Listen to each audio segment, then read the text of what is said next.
Noong ika-15 ng Setyembre taong 1978,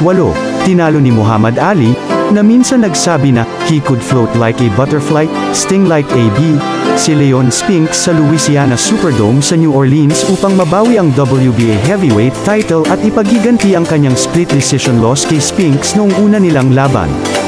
Si Ali ang naging unang boksingero na nanalo ng World Heavyweight Championship ng 3 beses.